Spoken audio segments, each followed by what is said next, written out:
بسم اللہ الرحمن الرحیم الحمد للہ کفا وسلام علی عباده الذین اصطفى اما بعد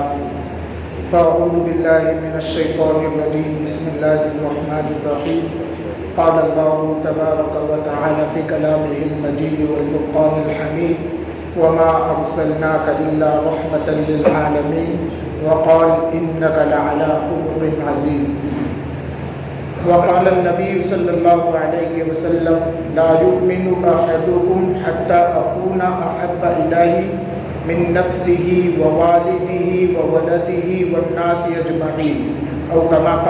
قال عليه الصلاة والسلام۔ محترم بزرگ و عزیز دوستو،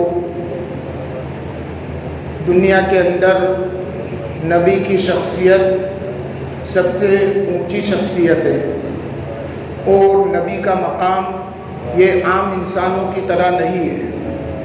بلکہ نبی کا چلنا پھرنا، اس کا کھانا پینا، رہنا سہنا، یہ تمام چیزیں امت کے لیے رہنمائی اور ہدایت ہوتی ہے۔ ان کا خوشی منانا یہ بھی امت کے لیے سبق ہے، ان کا غم منانا یہ بھی امت کے لیے سبق ہے، ان کا خاموش رہنا یہ بھی امت کے لیے سبق ہوتا ہے، اور ان کا بولنا بات چیت کرنا یہ بھی امت کے لیے سبق ہوتا ہے۔ غرض ان کا ایک ایک لمحہ، اٹھنا بیٹھنا، چلنا پھرنا، سونا، کھانا پینا، ہر چیز، چاہے وہ عبادات سے تعلق رکھتی ہو، معاملات سے تعلق رکھتی ہو، معاشیات سے تعلق رکھتی ہو، اخلاقیات سے تعلق رکھتی ہو، یا معاشرت سے تعلق رکھتی ہو، یہ تمام چیزیں ہمارے لیے رہنمائی اور ہدایت ہوتی ہے۔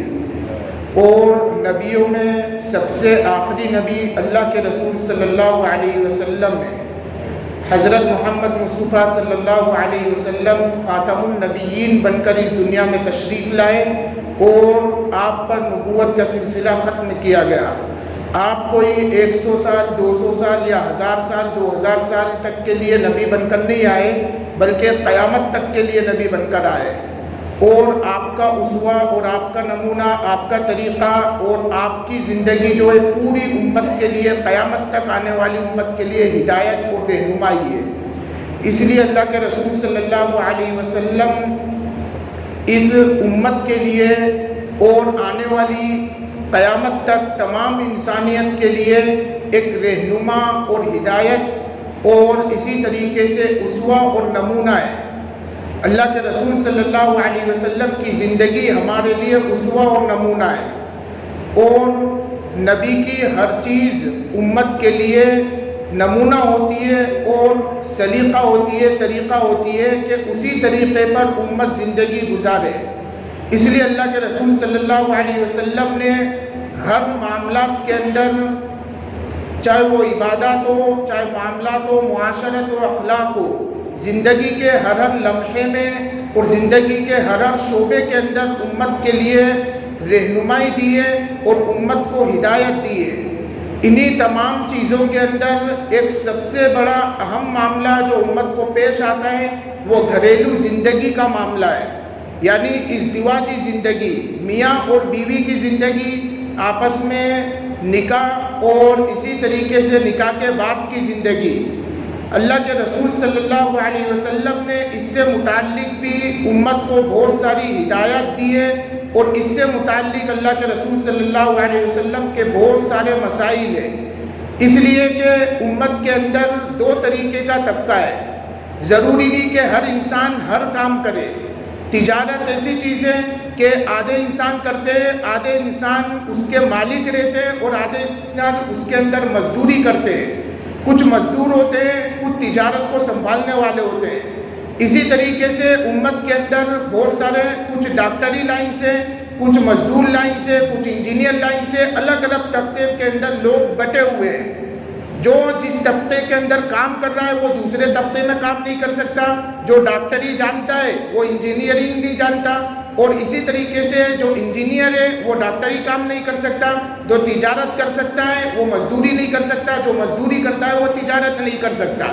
مگر ازدواجی زندگی کا معاملہ ایسا ہے کہ ہر انسان کو اس سے تعلق اور سابقہ پڑتا ہے، چاہے وہ امیر ہو، غریب ہو، تجارتی ہو، مزدور ہو، چاہے گاؤں کا ہو، دیہات کا ہو، شہر کا رہنے والا ہو، یا کسی بھی ملک کے اندر کسی بھی ملک کا رہنے والا ہو، ازدواجی زندگی سے یعنی میاں بیوی سے اس کا تعلق ضرور پڑے گا. یعنی شادی بیاہ کا معاملہ ہر انسان کے ساتھ پیش آتا ہے. اس لیے اللہ کے رسول صلی اللہ علیہ وسلم نے سب سے زیادہ ہدایات شادی بیاہوں سے متعلق، ازدواجی زندگی سے متعلق، معاشرت سے متعلق اللہ کے رسول صلی اللہ علیہ وسلم کی ہدایات احادیث کے اندر بکثرت ملتی ہے، اور اللہ کے رسول کی سیرت کے اندر بکثرت ملتی ہے. اور اللہ کے رسول صلی اللہ علیہ وسلم نے انہی مقاصد کو لے کر، اسی ازدواجی زندگی کو لے کر اور ان کے مسائل کو لے کر کم و بیش اللہ کے رسول صلی اللہ علیہ وسلم نے اپنی زندگی کے اندر 11 نکاح کیے. 11 عورتیں بذریعہ نکاح کے ذریعے سے اللہ کے رسول صلی اللہ علیہ وسلم کے نکاح کے اندر آئی. مگر نکاح کے جو مقاصد تھے، 11 نکاح کرنے کے جو مقاصد تھے، وہ مقاصد کچھ ملی تھے اور کچھ سیاسی تھے اور کچھ دین اور اسلام کو پھیلانے کی غرض سے کیے گئے تھے. یعنی نکاح کوئی اپنی نفسانی خواہشات کو پورا کرنے کے لیے نہیں تھے، بلکہ ہر عورت سے جن سے بھی اللہ کے رسول صلی اللہ علیہ وسلم نے نکاح کیے ہیں، ان سے نکاح کا مقصد یا تو دین کا پھیلانا تھا، یا کوئی ملی مقصد اس سے وابستہ تھا، یا کوئی سیاسی مقصد اس سے وابستہ تھا. ان مقاصد کو لے کر اللہ کے رسول صلی اللہ علیہ وسلم نے الگ الگ قبیلے کے اندر الگ الگ نکاح کیے، اور پھر اس کے ذریعے سے اللہ کے رسول صلی اللہ علیہ وسلم کو دین کے پھیلانے کے اندر بہت زیادہ مدد ملی. پھر اس کے بعد چند نکات کو دھیان میں رکھے اور چند نقطوں کو سمجھے. ایک تو یہ کہ اللہ کے رسول صلی اللہ علیہ وسلم کی زندگی جو تھی 25 سال کی عمر، 25 سال کی عمر میں سب سے پہلا نکاح اللہ کے رسول صلی اللہ علیہ وسلم نے کیا. کن سے کیا؟ حضرت خدیجہ رضی اللہ تعالیٰ عنہا سے. حضرت خدیجہ آپ سے عمر میں 15 سال بڑی ہوئی تھی اور بیوہ تھی. یعنی 40 سال کی خاتون سے اللہ کے رسول صلی اللہ علیہ وسلم نے 40 سال کی بیوہ سے نکاح کیا 25 سال کی عمر کے اندر. اور پھر دوسری چیز یہ کہ 25 سال سے لے کر اللہ کے رسول نے جس خاتون سے نکاح کیا حضرت خدیجہ سے 40 سال کی عمر میں، تو یہ نکاح کے تقریباً 55 سال کی عمر تک، جب تک اللہ کے رسول کی 55 سال کی عمر نہیں ہو گئی، اس وقت تک صرف ایک ہی خاتون حضرت خدیجہ آپ کے نکاح میں رہی. اس کے علاوہ دوسرا نکاح اللہ کے رسول کا 55 سال تک نہیں ہوا. 25 سے 55 30 سال کا زمانہ اللہ کے رسول کا ایک ہی بیوی کے ساتھ گزرا ہے. آپ کی زندگی میں ایک ہی خاتون حضرت خدیجہ تھی اور وہ بھی بیوہ تھی. تیسری چیز، اللہ کے رسول صلی اللہ علیہ وسلم نے 11 جو نکاح کیے، ان 11 نکاحوں میں اللہ کے رسول صلی اللہ علیہ وسلم کے نکاح کے اندر جتنی عورتیں آئی تمام یا تو بیوہ تھی یعنی جن کے شوہروں کا انتقال ہو چکا تھا، یا پھر وہ مطلقہ تھی جن کو ان کے شوہروں نے طلاق دے دی تھی. یا تو مطلقہ تھی یا بیوہ تھی. صرف ایک حضرت عائشہ صدیقہ رضی اللہ تعالیٰ عنہا تھی جو کنواری میں، اور اسی طریقے سے اللہ کے رسول صلی اللہ علیہ وسلم کے نکاح کے اندر آئی بغیر طلاق اور بغیر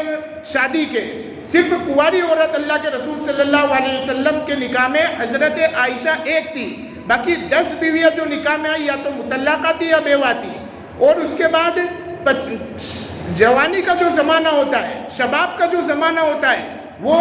20 سال سے لے کر 30-35 سال تک، یہ 10-15 سال کا جو زمانہ ہوتا ہے، یہ انسان کی عین جوانی کا وقت ہوتا ہے. یعنی دل کے اندر سب سے زیادہ خواہشات جو انسان کے دل کے اندر پیدا ہوتی ہے اپنے فطری تقاضے کو پورا کرنے کے لیے، وہ یہ 20 سے 35-30 سال کا زمانہ ہوتا ہے. مگر اس زمانے کو اللہ کے رسول صلی اللہ علیہ وسلم نے ایک بیوہ کے ساتھ رہ کر 40 سال کی عمر کے ساتھ رہ کر گزارا. اب ایک 25 سال کا نوجوان، اور پھر اللہ کے رسول کے اندر طاقت، اللہ کے رسول صلی اللہ علیہ وسلم کو جنتی 40 مردوں کی طاقت دی گئی تھی. جنتی 40 مردوں کی طاقت، یعنی جنت کے جو مرد ہوں گے ان کی جو طاقت ہوگی، ایسے 40 مردوں کی طاقت اللہ کے رسول کو حاصل تھی. اور جنت کے ایک مرد کو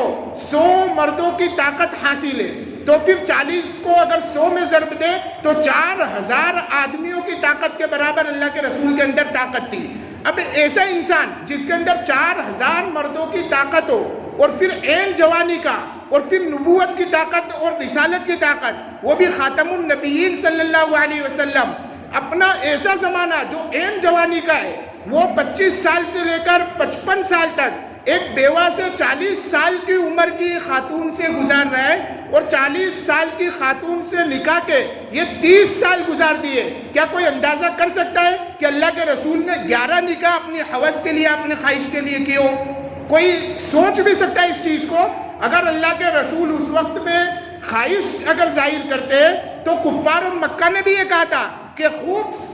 خوبصورت اور حسین ترین لڑکی اگر آپ جس پر ہاتھ رکھتے اس سے آپ کا نکاح کرانے کے لیے تیار ہے، صرف دین سے آپ اپنے دعوت کو چھوڑ دیں، دین کی دعوت کو چھوڑ دیں۔ تو اللہ کے رسول کے لیے کوئی مشکل چیز نہیں تھی۔ پھر حضرت عائشہ صدیقہ رضی اللہ تعالیٰ عنہ 55 سال کے بعد جتنے نکاح ہوئے وہ 8 سال کے درمیانی وقفے کے اندر اللہ کے رسول نے کچھ مقاصد کے لیے، وہ مقاصد کیا تھے اس کے لیے وقت نہیں ہے، ورنہ الگ الگ خاتون سے نکاح کا ایک بہت بڑے مقاصد تھے اللہ کے رسول کے، کہ نکاح کیوں کیا اور کس وجہ سے کیا، اس کے کیا فائدے حاصل ہوئے۔ پھر اس کے بعد حضرت عائشہ صدیقہ رضی اللہ تعالیٰ عنہ سے 55 سال کے بعد جب نکاح ہوا تو اس کے پیچھے کیا مقاصد تھے؟ اللہ کے رسول کا دین جو ہوتا ہے یہ قیامت تک پھیلانا تھا، اور اللہ کے رسول کی زندگی میں تمام بیوہ اور مطلقہ بڑی عمر کی عورتیں آئی، مگر اللہ کے رسول کے جو مسائل تھے، یعنی میاں بیوی کے جو آپسی مسائل ہوتے ہیں یا عورتوں کے حیض اور نفاس کے جو مسائل ہوتے ہیں، یہ ان تمام مسائل کو امت تک پہنچانے کے لیے ایک ایسی خاتون کی ضرورت تھی جو ان مسائل کو لے اور امت تک پہنچا دے، اور حضرت عائشہ صدیقہ رضی اللہ تعالیٰ عنہ کو اللہ رب العزت نے وہ ذہانت اور ذکاوت دی تھی کہ اللہ کے رسول صلی اللہ علیہ وسلم کی احادیث جو اللہ کے رسول نے بیان کی، وہ تمام احادیث میں سب سے زیادہ روایت کرنے والے جو صحابہ ہیں وہ 7 صحابہ ہیں، یعنی 7 صحابہ ایسے ہیں جو اللہ کے رسول کی حدیث کو سب سے زیادہ بیان کرنے والے، ان 7 میں سے 6 صحابی ہیں اور ایک حضرت عائشہ صدیقہ رضی اللہ تعالیٰ عنہ بھی ہے، جبکہ اللہ کے رسول کا زمانہ کتنا پایا؟ صرف 8 سال کا زمانہ، مگر سب سے زیادہ اللہ کے رسول کی حدیث کو بیان کرنے والوں میں حضرت عائشہ کا بھی شمار ہے۔ پھر اللہ کے رسول صلی اللہ علیہ وسلم کی حدیثوں کو 350 ایسے صحابی ہیں جو حضرت عائشہ سے حدیث کو بیان کرتے ہیں، یعنی حضرت عائشہ سے حدیث لیتے ہیں اور حضرت عائشہ کے واسطے سے حدیث بیان کرتے ہیں۔ فقہ اور فتاوی کے اندر جو مشہور صحابہ تھے ان صحابہ میں حضرت عائشہ صدیقہ رضی اللہ تعالیٰ عنہ کا بھی نام تھا۔ تو یہ تمام مقاصد تھے اللہ کے رسول کے حضرت عائشہ سے نکاح کرنے کا۔ پھر کم عمری کی وجہ کہ حضرت عائشہ رضی اللہ تعالیٰ عنہ سے کم عمری کے اندر اللہ کے رسول نے نکاح کیا، 6 سال کی عمر کے اندر نکاح ہوا اور 9 سال کی عمر کے اندر اللہ کے رسول نے رخصتی لی۔ تو اللہ کے رسول نے اتنی کم عمر کے اندر جو نکاح کیا، اس پر جو اعتراضات دشمنان اسلام کی طرف سے یا اسی طریقے سے دشمنوں کی طرف سے جو اعتراض ہوتا ہے کہ اتنی کم عمر کے اندر نکاح، تو کم عمری کا نکاح یہ کوئی ایسی عیب والی بات نہیں ہے یا اجنبی بات نہیں ہے، بلکہ یہ کم عمری کا نکاح آب و ہوا کے حساب سے یا سماجی رواج کے حساب سے یا کھان پین کے حساب سے یا عورتوں کی اپنی صحت کے حساب سے ہر زمانے کے اندر، ہر ملک کے اندر، ہر جگہ پر ہوتے رہے۔ ایک جگہ پر انسان کی صحت کچھ اور ہوتی ہے، آپ گاؤں دیہات کی عورتوں کو دیکھیں، ان کے اندر جو طاقت ہوگی وہ سٹی کی اور اسی طریقے سے شہر کے اندر رہنے والی عورتوں کے اندر نہیں ہو سکتی۔ اس لیے آب و ہوا کا، کھان پین کا فرق پڑتا ہے۔ عرب کی جو زیادہ تر غذا تھی وہ اونٹنی کا دودھ اور کھجور تھا، جس کے اندر غذائیت بہت زیادہ ہوا کرتی ہے، اور پھر وہ جو ملک تھا گرم ملک تھا جس کے اندر بلوغت بہت جلدی ہوا کرتی تھی، پھر وہاں کی صحت کا اور آب و ہوا کا بھی فرق تھا، اس لیے بلوغت 9 سال کی عمر کے اندر، 8 سال کی عمر کے اندر ہو جایا کرتی تھی۔ پھر اللہ کے رسول کا زبردستی کا معاملہ نہیں تھا، بلکہ اللہ کے رسول کی مدد کرنے والے، تعاون کرنے والے 4 بڑے صحابہ،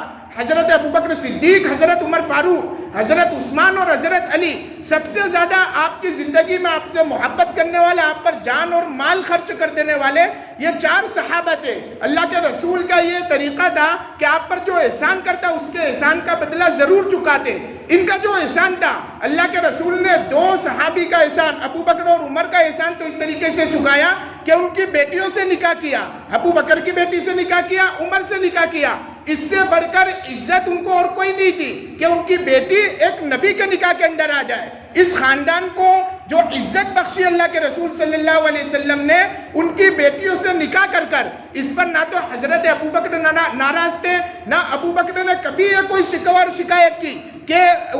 حضرت عائشہ کی عمر کم ہے اور اللہ کے رسول کی 50 سے اوپر عمر۔ اللہ کے رسول صلی اللہ علیہ وسلم پر یہ اعتراض جوابات کسی صحابی نے، خود حضرت ابو بکر نے، آپ کے خاندان نے، آپ کی بیوی نے کبھی نہیں کیا، اور نہ حضرت عائشہ کو یہ شکوہ اور شکایت تھی کہ میری کم عمر اور اتنے بڑے انسان کے نکاح میں، بڑی عمر والے کے نکاح میں، بلکہ اللہ کے رسول نے ایک موقع پر یہ اختیار دیا کہ اگر تم چاہو تو میں تمہارے حقوق دے کر تم کو رخصت کر دوں اور علیحدہ کر دوں۔ تو حضرت عائشہ سب سے پہلی وہ عورت تھی جس نے منع کیا کہ مجھے علیحدگی کی ضرورت نہیں ہے، اور جس حال میں بھی اللہ رکھے ہمیں آپ کے ساتھ ہی رہنا ہے۔ سب سے پہلے حضرت عائشہ رضی اللہ تعالیٰ نے کہا تھا۔ تو جب آپس میں والد ناراض نہیں ہے، خاندان ناراض نہیں ہے، خود جس سے نکاح ہو رہا ہے وہ ناراض نہیں ہے، تو آپس میں نکاح کا کوئی تعلق نہیں ہے، یعنی آپس میں نکاح میں کوئی حرج نہیں ہے۔ تو اللہ کے رسول صلی اللہ علیہ وسلم نے دو کو تو عزت اس طریقے سے بخشی کہ ان کی بیٹیوں سے نکاح کیا، اور دو کو عزت اس طریقے سے بخشی، عثمان اور علی کو، کہ اپنی بیٹی کا نکاح ان کے ساتھ کر دیا۔ تو چاروں کو اللہ کے رسول صلی اللہ علیہ وسلم نے الگ الگ عزت سے نوازا اور اپنے احسان کا بدلہ چکایا۔ پھر کم عمری کا نکاح، یہ ضروری نہیں کہ اللہ کے رسول صلی اللہ علیہ وسلم نے کیا ہے، جو جب من کرتا ہے، اور اسی طریقے سے زمانے جاہلیت سے اور بہت سارے لوگ اللہ کے رسول صلی اللہ علیہ وسلم جن کی آنکھوں میں کانٹے بن کر چبھتے ہیں، یا اللہ کے رسول صلی اللہ علیہ وسلم سے دشمنی اور تعصب رکھتے ہیں، جب جی چاہتا ہے، جو اللہ کے رسول صلی اللہ علیہ وسلم پر چاہتا ہے اپنی زبان درازی کرتا ہے، یا اللہ کے رسول صلی اللہ علیہ وسلم کی شان میں گستاخی کرتا ہے۔ بلکہ ہر مذہب، ہر ملک اور ہر قوم، ہر برادری کے اندر کم عمری کے اندر نکاح کی ترغیب دی گئی ہے،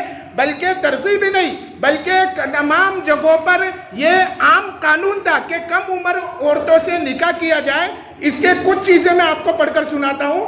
کہ کیتھولک کینان میں 1983 تک پادریوں کو 12 سال کی لڑکی سے شادی کی اجازت تھی، اور پادری لوگ 12 سال کی عمر سے لڑکیوں سے شادی کیا کر سکتے ہیں۔ برطانیہ میں 1929 تک 12 سال کی لڑکی سے نکاح کی اجازت تھی۔ امریکہ میں 1880 تک 8 سال کی عمر کی لڑکی سے شادی کی اجازت تھی اور شادی کو عام کیا جاتا تھا۔ ہندو مذہب کے اندر منو سمرتی ایک کتاب ہے، اس کے اندر بلوغ سے پہلے لڑکی کی شادی کر دینی چاہیے۔ اس کتاب کے اندر یہ لکھا تھا کہ جب لڑکی بالغ ہو جب ہی نکاح کر دے، وہ بلکہ بلوغت سے بھی پہلے، جب لڑکی کو کپڑے پہننے کا ڈھنگ نہیں ہوتا، وہ بے لباس گھومتی ہے، چڈی اور بنیان کے اندر گھومتی ہے، اسی وقت اس کا نکاح کر دیا جائے، تاکہ جب وہ بالغ ہو اور بلوغت تک پہنچے تو وہ کسی حرام کام میں مبتلا نہ ہو، بلکہ وہ حلال طریقے سے اپنی خواہش کو پورا کرے، تاکہ والد پر اس کا گناہ نہ آئے۔ خود ان کی کتاب کے اندر یہ چیز لکھی ہوئی ہے مہابھارت میں کہ لڑکی کی عمر شادی کے وقت 10 یا 7 سال ہونی چاہیے، یعنی 7 سال کی عمر کے اندر لڑکی کا نکاح کر دینا چاہیے، اور 7 سال کی عمر کی لڑکی سے شادی کر لینی چاہیے۔ خود ان کی کتاب کے اندر شلوکاس میں شادی کی عمر 4 سے 6 سال کی عمر ہے، یعنی 4 سے 6 سال کی عمر کے اندر لڑکی کا نکاح کر دینا چاہیے۔ رام جی جو ہے، ان کے آئیڈیل شخصیت ہے، ابھی کے وقت میں سب سے بڑی ان کی جو آئیڈیل شخصیت ہے وہ رام ہے۔ رام کا جب سیتا سے نکاح ہوا، رام اور سیتا کا نکاح ہوا، تو رامائن کے اندر یہ بات لکھی ہے کہ ان کا جب نکاح ہوا تو اس وقت سیتا کی جو عمر تھی وہ 6 سال کی عمر تھی، یعنی 6 سال کی عمر میں رام کا سیتا سے نکاح ہوا ہے۔ تو یہ تقریباً تمام مذہب میں اور تمام مذاہب کے اندر اور تمام خاندان اور قبائل کے اندر، بلکہ ہندو مذہب کے اندر تو زیادہ تر یہ اصول رہا ہے کہ کم عمر لڑکیوں سے نکاح کرنا، اور تقریباً ہر مذہب کی مقدس شخصیتوں نے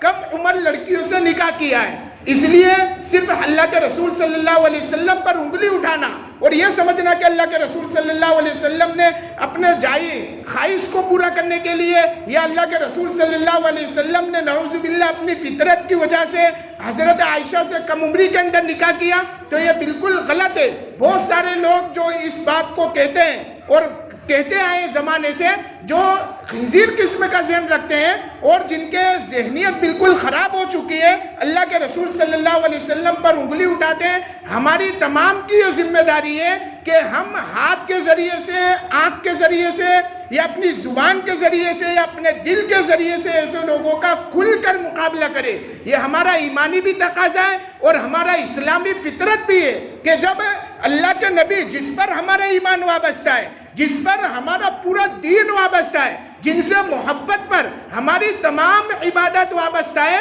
کہ اللہ کے رسول سے اگر محبت نہیں ہے تو ہماری عبادات، معاملات، اخلاق تمام چیزیں بیکار ہے. جب ان کی محبت پر تمام چیزیں، پورا ایمان، پورا عقائد، پورا اسلام اللہ کے رسول صلی اللہ علیہ وسلم پر وابستہ ہے، جب ان پر کوئی انگلی اٹھائے تو ہماری ذمہ داری یہ ہونی چاہیے کہ ہم اس کا کھل کر مقابلہ کریں. ہاتھ کی ضرورت پڑے تو ہاتھوں سے، دل کی ضرورت پڑے تو دل سے برا سمجھے، اور جہاں پر زبان کی ضرورت پڑے تو زبان سے برا سمجھے. امام مالک رحمۃ اللہ علیہ کے پاس ایک شخص آیا اور یہ پوچھا کہ یہ بتلائیے اللہ کے رسول پر اگر کوئی زبان درازی کرے تو ہمارے اوپر کیا حق ہے؟ امام مالک نے فرمایا کہ ہاتھ کے ذریعے سے جا کر اس سے مقابلہ کرو. فرمایا کہ ہمارے اندر طاقت نہیں ہے تو فرمایا اپنے نبی کے تقدس کو، اپنے نبی کی عفت کو، اخلاق کو بیان کرو اس کے سامنے. کہا کہ ہمارے اندر اس کی بھی طاقت نہیں ہے. تو امام مالک رحمۃ اللہ علیہ نے فرمایا پھر تمہارا زمین پر زندہ رہنے سے بہتر ہے کہ زمین کے اندر مر جاؤ. زمین کے اندر مر جانا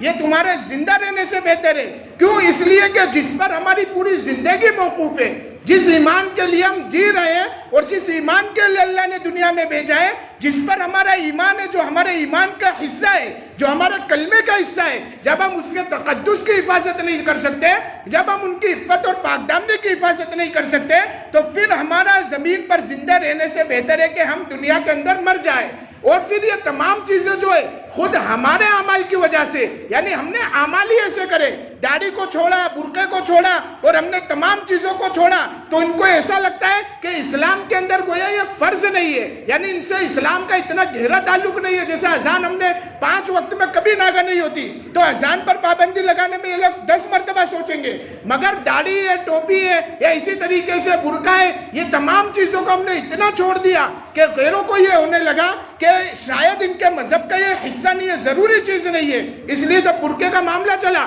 تو کورٹ کے اندر جج نے یہی کہا کہ جب برقعے کا اتنا ہی خاص تمہارے اندر حصہ اور یہ ضروری ہے تو تمہاری عورتیں برقع کرتی کیوں نہیں ہے، کھلے عام کیوں گھومتی ہے؟ تو یہ کہنے کا کب موقع ملا جب ہم نے اس چیز کو چھوڑا. سکھوں کے اندر دیکھیں گرو نانک جو ان کا جس کی اتباع کرتے ہیں، کوئی نبی نہیں ہے مگر اتباع اتنی ہے کہ کسی کے چہرے پر بغیر داڑھی نہیں ملے گا، کسی کا سر بغیر امامے کے نہیں ملے گا. آج اس کا نتیجہ ہے کہ انہوں نے اس کو پکڑے رکھا. یہ کہیں پر بھی چلے جائے، کسی کمپنی میں چلے جائے، کہیں اسکول میں چلے جائے، کوئی ان کے اوپر یہ پابندی نہیں لگائے گا کہ ہمارے یہاں کام کرنا ہو تو تم کو داڑھی کٹوانی پڑے گی یا تمہارے بچے کا امامہ اتروانا پڑے گا. مگر ہمارا بچہ اسکول میں جائے تو وہ ٹوپی نہیں رکھ سکتا، داڑھی نہیں رکھ سکتا. کہیں مزدوری کے لیے جائے تو داڑھی کٹوانی کی شرط، ٹوپی نہ پہننے کی شرط، نماز نہ پڑھنے کی شرط. یہ تمام چیزیں کیوں؟ ہم نے اپنے مذہب کو چھوڑا. اس لیے اپنے مذہب پر سب سے پہلے ہم عمل کریں، اپنے اخلاق کو بنائیں، آپس میں لڑائی جھگڑوں کو چھوڑ کر آپس میں اتحاد اتفاق پیدا کریں،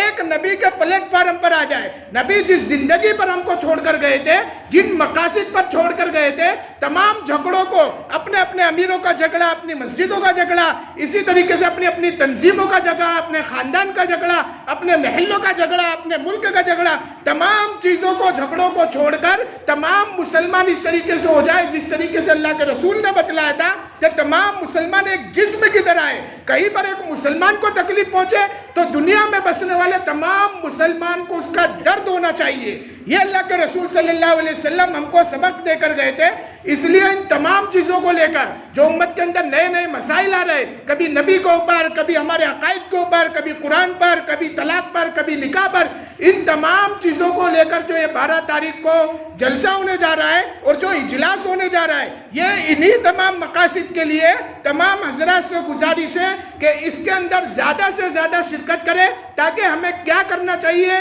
اور کیا ہم کو طرز زندگی اپنانا چاہیے، ہمارا رد عمل ہمارے دشمنوں کی طرف سے کیا ہونا چاہیے، یہ تمام چیزیں ہم کو وہاں پر بتلائی جائے گی. اس لیے اللہ کے رسول صلی اللہ علیہ وسلم کی حدیث ہے کہ تم میں اس وقت تک کوئی مومن نہیں ہو سکتا جب تک کہ اس کی جان، اس کا مال، اس کی والد، اس کے اولاد، تمام چیزوں سے زیادہ محبوب میں اس کو نہ ہو جاؤں. یعنی اللہ کے رسول کی محبت سب سے زیادہ ہمارے دل کے اندر جب تک نہیں آ جاتی، جب تک ہم مومن کامل پکے ایمان والے نہیں ہو سکتے. اس لیے تمام سے گزارش ہے کہ اس کے اندر زیادہ سے زیادہ شرکت کرے. اللہ رب العزت عمل کی توفیق عطا فرمائے.